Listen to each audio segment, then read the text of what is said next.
식빵은 하나님의 시공간을 의미를 했었습니다. 여러분들 기억하실지 모르겠죠. 여기서 태초의 서트, 이게 알파죠. 이제 이게 오메가가 됩니다. 기독교적 시간관은 뭐냐면 이제 일직선상이에요.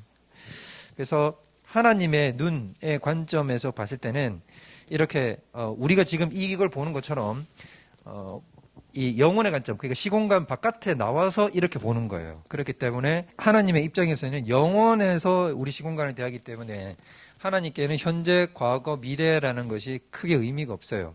그러니까 하나님은 어느 시점과 어느 공간에서도 언제든지 개입을 하실 수 있는, 그래서 하나님께서는 모든 인류와 모든 시간상의 모든 공간과 모든 우주 만물이 단 한눈에 들어오시게 된다는 거죠. 이런 관점으로 보인다라는 것입니다. 이걸 알면은 여러분들이 이제 굉장히 큰 유익을 얻을 수 있어요. 예를 들자면 이런 것도 유익이 돼요. 예수님을 믿기 전에 사람들은 도대체 어떻게 되느냐? 뭐 이순신 장군, 세종대왕, 그죠? 여러분 뭐 질문 많이 합니다. 이제 이거 굉장히 골치 아픈 질문이기도 하죠.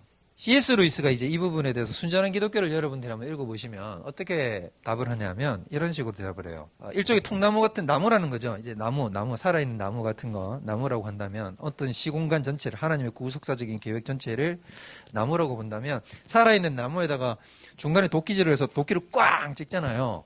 그러면 그 영향이 나무 전체에 미칠까요? 나무 일부에만 미칠까요? 우리 어디 옆구리에다가 만약에 도끼가 쿡 찍혔단 말이에요. 그럼 영향력이 몸 전체에 미치겠죠. 이해가 되시죠? 그와 동일한 것이다라고 얘기를 해요. 그러니까 특정 시점에 십자가에 달리신 예수님께서 이 땅에 오신단 말이에요. 특정 시점에 특정 공간에 오시지만 그 효과는 어떻게 된다는 겁니까? 이 시공간 전체로 확장된다는 거죠. 그래서 그럼 목사님 그게 도대체 무슨 말이에요? 어떤 방식과 어떤 형식인지는 모르지만 분명히 과거에 그 사람들에게도 동일한 어떤 역사와 영향력이 미쳤을 가능성이 있다라고 이야기를 하죠. C.S. 루이스는.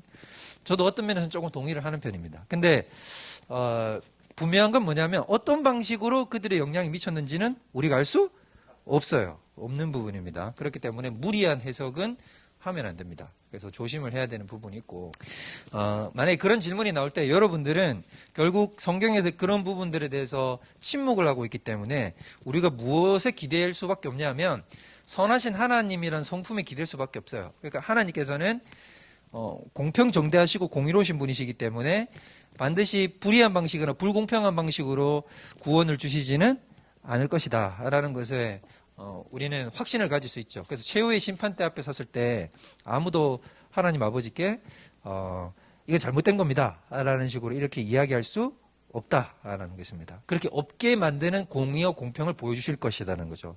그걸 우리는 믿는다라는 겁니다. 그러니까 이런 관점들을 여러분들이 좀 알게 되면 여러 가지 다양한 방식으로 쓰일 때 이해를 할 때 편하다.